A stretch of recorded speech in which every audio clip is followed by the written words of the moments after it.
नमस्कार। National legal services डेको उपलक्ष्यमा म आज रञ्जिता कुमारी डिएलएसए पाक्योङबाट तपाईहरुलाई केही कानुनी जानकारी दिँदै गर्दैछु। नाल्सा भनेको नेशनल लिगल सर्भिस अथोरिटी, जसले हामीलाई कानुनी जानकारी पुर्याउने गर्छ। नाल्साको काम के हो? नाल्साले free and competent legal service to the weaker section, मतलब कमजोर व्यक्ति कमजोर पर्सन ल कमजोर जो सोसाइटीमा कमजोर भनेर भनिन्छ उहाँहरूलाई चाहिँ फ्री र एकदमै कम्पिटेन्ट लिगल सर्भिस प्रोभाइड गराउनेछ। हाम्रो नाल्साको के काम छ भन्दा, नाल्साले चाहिँ यो व्यक्तिहरूको जुन चाहिँ हाम्रो सोसाइटीमा दबिएको मान्छेहरू छ उहाँहरूलाई चाहिँ प्रपर जानकारी, लिगल जानकारीहरू उहाँहरूकोमा पुगोस्, उहाँहरूको राइट जानोस्, उहाँहरूलाई के चाहिने, उनीहरूले के पाउनु सक्छ, उहाँहरूको के अधिकार छ, कमजोर व्यक्तिहरूले के पाउनु सक्छ, त्यसको विषयमा थुप्रो किसिमको स्किम्सहरू पनि लागू गरेको छ। नाल्साको अर्को काम के हो? पब्लिक अवेरनेस प्रोग्रामहरू, जस्तो कानुनी जानकारीहरू जो जग्गा गाउँ घर बस्ती शहर हर जग्गामा यो खबर लिगल राइट्सको विषयमा जानकारी पुर्याउने काम गर्छ। यो नाल्साले यो कुरा चाहिँ आफै एक्लै गर्दैन। स्टेट लिगल सर्भिस अथोरिटी र district legal service authority and अरू अर्गनाइजेसनहरूसँग, एनजिओसहरूसँग मिलेर आफ्नो ज्ञानहरू या कुनै इन्फर्मेसन चाहिँ एक दुसरालाई पुर्याएर जो कमजोर व्यक्ति छ उहाँहरूलाई चाहिँ इन्फर्मेसन दियोस् र उहाँहरूले आफ्नो कानुनी जानकारी पाओस् भन्ने छ। मैले अब अगाडि तपाईहरुलाई नाल्साको विषयमा ब्रिफ जानकारी दिएँ। अब म तपाईहरुलाई domestic violence act and POCSO एक्टको विषयमा केही जानकारी दिनेछु। डोमेस्टिक भायोलेन्स यानी घरेलु हिंसा हरेक घरमा केही न केही हिंसा भइरहेको हुन्छ, खास गरी वुमेनसँग, जो चाहिँ नारीहरू छ उहाँहरूले चाहिँ बहुत कुछ झेल्नुपर्छ। उहाँहरू घरमा बसेर उहाँहरूलाई मानसिक, शारीरिक, मोनिटरी सबै प्रब्लम्सहरू झेलि नै रहनुहुन्छ। त्यहाँ उहाँहरूलाई अधिकार होस्, नारीले उहाँको के अधिकार छ र उहाँले डोमेस्टिक भायोलेन्समा के गर्नु सक्छ त्यसको बारेमा म तपाईहरुलाई केही जानकारी दिँदैछु। तपाई अगर मान्नुस् तपाई घरेलु हिंसाको उयसमा हुनुहुँदैछ या तपाई मानसिक तौरले ट्रमामा हुनु जानुहुँदैछ, तपाईले तुरन्तै एउटा कम्प्लेन फाइल गर्नुहोस्, या त तपाईले लिगल एडमा गएर तपाईले यहाँ हेल्प माग्न सक्नुहुन्छ। तपाईले सबभन्दा फर्स्ट पुलिस स्टेसनमा या तपाईले वुमेन कमिसनमा गएर एउटा कम्प्लेन फाइल गर्नुहोस्। त्यहाँ उहाँहरूले तपाईहरुलाई प्रपर प्रोसिडियर बताइदिन्छ कि तपाईहरु कहाँ जानु, के गर्नु र तपाईहरुले के कानुनी सहायता पाउनुहुन्छ। इभन तपाईले लिगल एडमा पनि आउनुभयो भने तपाईहरुले फ्री र एकदमै राम्रो प्यानल एडभोकेट पनि प्रोभाइड गरिन्छ तपाईलाई, ताकि तपाईले चाहिँ न्याय पाउन सकोस्। यो एडमा तपाईले अगर प्यानल लयर पाउनु भयो र त्यो प्यानल लयरले तपाईको लागि एउटा कम्प्लेन कोर्टमा फाइल गरे तपाईले तुरन्तै मोनिटरी हेल्प घरमा पनि बुढाले निकालेको छ भने तुरन्तै तपाईले होम स्टेमा पनि सेल्टर पाउन सक्नुहुन्छ। त्यसको लागि तर तपाईलाई पुलिस स्टेसनमा जानुभयो भने तपाईलाई प्रोटेक्सन अफिसर एउटा एपोइन्ट गरिन्छ, जसले चाहिँ तपाईको रिपोर्टहरू जस्तो टिबीआर डोमेस्टिक भायोलेन्स रिपोर्ट जुन चाहिँ उहाँहरूले मेन्टेन गर्छ त्यो हालेर हामीले मेजिस्ट्रेटको अगाडि तपाईको कम्प्लेन फाइल गरिन्छ र मेजिस्ट्रेटले तुरन्तै तपाईलाई इन्टिरियम अर्डर पनि पास गरिदिन्छ। त्यसमा तपाईहरुले के पाउनुहुन्छ डोमेस्टिक भायोलेन्समा, त्यसको विषयमा म तपाईलाई अझै ब्रिफमा जानकारी दिँदैछु। तपाईको फर्स्टमा त यो एक्टको हिसाबले के हुन्छ भन्दा, information to protection officer and exclusion of liability of informant, जसले इन्फर्म गर्छ, तपाईले इन्फर्म गर्नुहुन्छ तपाईलाई प्रोटेक्सन पाउनुहुन्छ। पुलिसले आफ्नो हिसाबले इन्भेस्टिगेसन गर्नुहुन्छ, उहाँहरूले आफ्नो बेसिसमा उयो गर्नु, तपाईले फ्री लिगल सर्भिस पाउनुहुन्छ। त्यहाँबाट तपाईलाई जुन चाहिँ फ्री लिगल सर्भिससँग तपाईलाई बस्ने खाने खर्चहरू सबै तपाईको होम स्टेमा बस्ने व्यवस्था पनि गरिदिन्छ। त्यसपछि तपाईले के अधिकार पाउनुहुन्छ भन्दा, पहिला एउटा त घरमा बस्ने अधिकार पाउनुहुन्छ। अगर तपाईको बुढाले तपाईलाई घरबाट निकालेछन्, तपाईले कम्प्लेन गर्नुभयो भने तुरन्तै तपाईलाई बुढाको हाफ स्टेजमा बस्नु पाउनुहुन्छ, तपाईँले मेन्टेनेन्स पाउनुहुन्छ, तपाईँले कम्पन्सेसन पनि पाउनुहुन्छ, प्लस तपाईँले कस्टडी अगर सपोज तपाईँको नानी तपाईँलेको बुढाले खोसाएको छ भने त्यो नानी पनि तपाईँले यो डोमेस्टिक भोइलेन्स एक्टको तहत पाउनुहुन्छ। र यसमा तपाईँको बुढा मात्रै होइन, तपाईँलाई अगर तपाईँको इन लसले पनि गर्दैछ भने तपाईँले इन लसको खिलाफ पनि तपाईँले डोमेस्टिक भोइलेन्स एक्टमा केस गर्नु सक्नुहुन्छ। र त्यसको लागि तपाईँलाई एक पैसा पनि दिनु पर्दैन, खालि तपाईँले लिगल एडबाट सानो एउटा फोन गर्नुहोस्, उहाँलाई हेल्प माग्नुहोस्, उहाँले तपाईँहरूलाई तुरन्तै एउटा प्यानल एडभोकेट पनि एपोइन्ट गरेर तपाईँहरूको केसहरू छिट्टोभन्दा छिट्टो र यो एक्टको तहत कुनै पनि म्याटर 6 मन्थ या 1 वर्षको भित्र चाहिँ सकिसक्नुपर्छ। यसलाई चाहिँ लामो तन्किँदैन। र तपाईँले कोही केसमा अगर सपोज तपाईँको हस्बेन्ड या इनलस दोषी पाइन्छ भने उहाँहरूले 1 वर्ष सजाय र तपाईँलाई फुल कम्पन्सेसन दिनुपर्छ।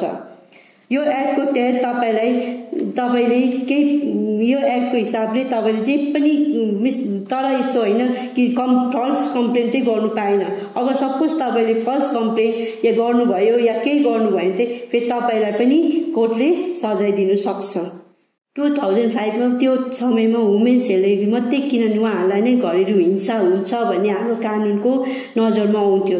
तर अब समय बित्दै जाँदा समयको साथ यसमा पनि कुनै कति चेन्जेसहरू आएको छ, जसमा पहिला खालि नारीलाई मात्रै डोमेस्टिक भोइलेन्स हुन्छ भन्ने एउटा कहावत थियो, तर अहिले म्यानलाई पनि डोमेस्टिक भोइलेन्स हुन्छ भनेर अहिले सुप्रिम कोर्टले डोमेस्टिक भोइलेन्समा कति एमेन्डमेन्टहरू ल्याएको छ, जहाँ चाहिँ म्यानले पनि केटाले पनि उहाँलाई डोमेस्टिक भोइलेन्स हुँदैछ या मानसिक प्रताडना हुँदैछ र उयो हुँदैछ नि उहाँले पनि डोमेस्टिक भोइलेन्समा आफ्नो कम्प्लेन फाइल गर्नु सक्छ। तपाईँहरूलाई अब डोमेस्टिक भोइलेन्सको विषयमा जानकारी दिइसकेर म तपाईँहरूलाई पोक्सोको विषयमा केही जानकारी दिनेछु। पोक्सो एक्ट 2012मा किन बन्यो भन्दा protection for children from offence of sexual assault, sexual harassment and pornography and safeguard the interest and wellbeing of the children at every stage of the legal process. जुन चाहिँ तपाईँहरूले बुझ्नुभयो होला कि यो किन बन्यो, किनभने नानीहरूलाई प्रोटेक्सन पाओस् र जब कुनै क्राइम हुन्छ या नानीको प्रति कुनै पनि दुष्कर्म हुन्छ त्यसमा चाहिँ प्रपर प्रोसेस लिगल प्रोसेस उनीहरूले पाओस् भनेर यो एक्टलाई लागू गर्यो। यो एक्टमा नानी भनेको चाहिँ 18 वर्षभन्दा सानो र स्पेसली यसमा चाहिँ के फोर्स गरेको छ भन्दा 12 वर्षभन्दा सानो नानीसँग हुने जुन चाहिँ क्राइम छ या स्पेसली सेक्सुअलसँग मिन्स उनीहरूलाई शारीरिक मानसिक या के भन्नु मेन्टल उहाँहरूलाई त्यो जुन चाहिँ भइरहेको छ जसलाई चाहिँ उहाँहरूले एक्सप्लेन पनि गर्नु सक्दैन, भन्नु पनि सक्दैन, उहाँहरूको लागि यो एक्टले चाहिँ एकदमै पुख्ता कानुन बनाएको छ। यसमा चाहिँ नानीको लागि के ठिक छ, नानीलाई ट्रायल गर्दा कसरी कम्फर्टेबल हुन्छ र नानीको लागि कसरी नै उहाँहरूको स्टेटमेन्ट कसरी रेकर्ड गर्छ, उहाँहरूलाई कसरी प्रोटेक्सन दिने, जो चाहिँ पोक्सो भिक्टिम हुन्छ उहाँहरूलाई कसरी समाजसँग जोगाउने, समाजसँग उनीहरूको प्रोटेक्सन गर्नु, यो पोक्सो एक्टको मेन मकसद हो। यो एक्टको तहत नानी भन्दा छोरी नानी मात्रै होइन, छोरा नानी पनि पोक्सोमा आउँछ। अब यसमा चाहिँ के क्राइम हो त्यो म तपाईँलाई फर्स्ट क्राइम भन्छु, त्यहाँदेखि उहाँको पनिसमेन्ट जसको सजायको के हुन्छ र यसको यो कानुनको तहत कुनै पनि ट्रायल जुन चाहिँ नानीको विषयमा भएको हुन्छ या नानीसँग दुष्कर्म भएको विषयमा हुन्छ यसको लागि चाहिँ स्पेसल ट्रायल कोर्ट हुन्छ, जसमा स्पेसल जज हुनुहुन्छ, स्पेसल जज एपोइन्ट गरेको हुन्छ, स्पेसल पिपी जोइन गरेको हुन्छ र त्यो नानीहरूको केसलाई कसरी ह्यान्डल गर्नु र नानी भिक्टिमलाई कसरी म्यानेज गर्नु त्यो सबै हाम्रो त्यो स्पेसल कोर्टको तहतै हुन्छ। र यो केसहरू जति पनि पोक्सो एक्टमा केस हुन्छ त्यो चाहिँ हाम्रो इन क्यामेरा ट्रायल यानि बन्द कमरामा हुन्छ, जसले गर्दा चाहिँ कसैले पनि इन्टरफेयर गर्नु पाउँदैन। यो कानुन यो एक्टको तहतले नानीको नाम, नानीको एड्रेस, नानीको जो चाहिँ पोक्सो भिक्टिम हुनुहुन्छ उहाँहरूको केही पनि डिस्क्लोज गर्नु पाउँदैन। अर्को यो एक्टको तहत यो एक्टमा नानीहरूले के पनि पाएको छ भन्दा नानीहरूलाई स्टेटमेन्ट रेकर्ड गर्नु छ उहाँहरूको केही अब किन नानीहरू ट्रोमामा हुन्छ उहाँहरूलाई उयो भइरहेको हुन्छ उहाँहरू फेस गरिरहेको हुन्छ के गर्नु कसरी गर्नु नानीहरूले त कति कुरा त कोही बेला भन्नु सक्दैन त्यो नानीहरूले को लागि चाहिँ स्पेशल काउन्सिलिङ पनि हुन्छ उहाँहरूलाई मेडिकल ट्रिटमेन्ट पनि राम्रो हुन्छ अगर केटी भिक्टिम छ भने केटी डक्टरै हुन्छ त्यसमा केटा डक्टरको उयो हुँदैन केटा भिक्टिम छ भने केटाले पनि ट्रिटमेन्ट गर्दा हुन्छ त केटीले पनि गर्दा हुन्छ तर केटी भिक्टिम छ भने चाहिँ केटी डक्टरै हुनुपर्छ भन्ने यस एक्टमा भनिएको छ यो एक्टको तहत के हो अपराध नानीप्रति नानीको प्राइभेट पार्ट नानीको कतिवटा कुरामा दुष्कर्म गर्नु उयो सेक्सुअल इन्टरकोर्स गर्नु कोर्सेस गर्नु नानीको नराम्रो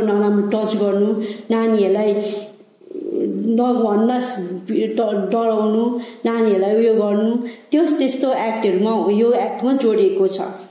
नम्बर 1 आउँछ पेनिट्रेटिभ सेक्सुअल एसल्ट। यसमा चाहिँ के हो भन्दा चाहिँ त्यो के दुष्कर्म गर्नु नानीहरूलाई नराम्रो टच गराउनु यो दोषीकर्ताहरूलाई चाहिँ घिनौना क्राइम भनेर घिनौना अपराधी भनेर उहाँहरूलाई चाहिँ उहाँहरूको सजाय चाहिँ 7 वर्षभन्दा कम्ती चाहिँ होइन मिनिमम 7 इयर्स तर मैक्सिमम चाहिँ लाइफ इम्प्रिजनमेन्ट मतलब जीवनभरको सजाय पनि पाउँछ उहाँले अगर उहाँले यो क्राइम गरेको छ र उहाँहरू दोषी पायो भने। र नानीको स्टेटमेन्ट चाहिँ एकदमै इम्पोर्टेन्ट स्टेटमेन्ट हो। अगर नानीले मसँग भएको छ भने त्यो मान्छे जिन्दगीभर जेलमा बस्छ। अर्को छ तपाईँको एग्रेसिभ पेनिट्रेटिभ सेक्सुअल एसल्ट। यसको मतलब हो कि जुन अब कोही नाबालिग नानीहरू हुन्छ उहाँहरूको कोही बेला होमस्टेमा हुन्छ कोही बेला जुडिसियल कस्टडीमा हुन्छ कोही बेला के कुनै अफिसमा नि कोही बेला कामहरू गराउँछ त्यो फ्याक्ट्रिजहरूतिर पनि गर्छ कति कोही त अब्जर्भेसन होममा पनि बस्छ उनीहरूसँग उहाँ या हस्पिटलमा या कहीँ पनि जुन चाहिँ पब्लिक सर्भेन्ट या स्टाफ ले पनि अगर त्यस्तो दुष्कर्म गरे भने यो भन्दा नि भयङ्कर उहाँहरूलाई सजाय छ। उहाँहरूलाई रिगरस इम्प्रिजनमेन्ट मतलब 10 वर्षभन्दा कम्ती होइन ल लाइफ इम्प्रिजनमेन्ट त पाउँछ उहाँहरूले अगर उहाँहरू साबित भयो भने।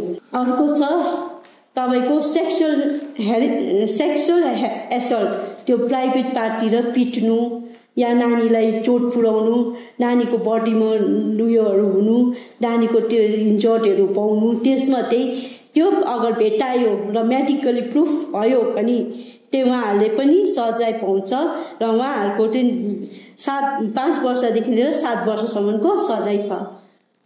अर्को छ तपाईँहरूको सेक्सुअल हेरेसमेन्ट। अब सेक्सुअली कसैले बडीली टच गर्नु नानीहरूको नराम्रो टच भन्छ त्यो एउटा नराम्रो कुरा गर्नु सेक्सुअल कुराहरू गर्नु नानीको छेउमा त्यस्तो कुराहरू गर्नु त्यसमा पनि अगर दोषी पायो भने उहाँहरूले चाहिँ 3 वर्ष र त्यो 3 वर्षको सजाय र फाइन पनि तिर्नुपर्छ। अर्को छ पोर्नोग्राफिक। अब यस्तो हुन्छ नानीहरू घरमा बसिरहेको हुन्छ ठुलो मान्छेहरूसँग कोही बेला त्यो अर्को छेउछेउको मान्छे आएर उहाँहरूले आफ्नो भिडियोमा त्यो नराम्रो सिन भएको नराम्रो भिडियोहरू देखाउनु त्यस्तोमा पनि यसमा सजाय छ। यसमा पनि त्यो मान्छेले मिनिमम 7 वर्ष र फाइनको सजाय छ। र अब नानीहरूको स्टेटमेन्ट कसरी रेकर्ड हुन्छ भन्दा चाइल्ड फ्रेन्डली नानीहरूको लागि एक स्पेशल कोड बनिन्छ त्यो कोडको तहत या एउटा रुम नानीहरूको लागि स्पेशल एउटा रुम पनि बनाएको हुन्छ जहाँ चाहिँ नानीहरूलाई चाइल्ड फ्रेन्डली इन्भाइरोमेन्ट बनाएर नानीहरूसँग बातचित गरेर नानीहरूलाई खेलेर उहाँहरूलाई काउन्सिलिङ गरेर उहाँहरूको स्टेटमेन्ट पनि रेकर्ड गरिन्छ।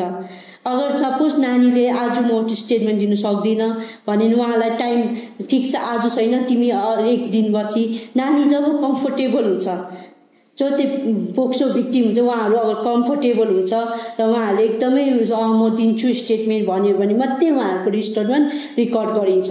जबरजस्ती चाहिँ कसैले पनि स्टेटमेन्ट पुलिस होस् या कसैले पनि होस् जबरजस्ती स्टेटमेन्ट रेकर्ड गर्नु पाउँदैन।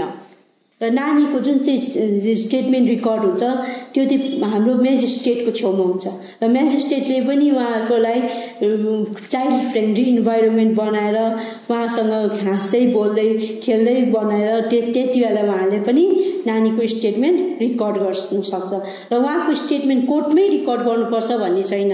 त्यो नानी अगर घरमा छ या कुनै होमस्टेमा छ र त्यहाँ कम्फर्टेबल छ भने उहाँले त्यहाँ पनि उहाँको स्टेटमेन्ट रेकर्ड गर्न सकिन्छ।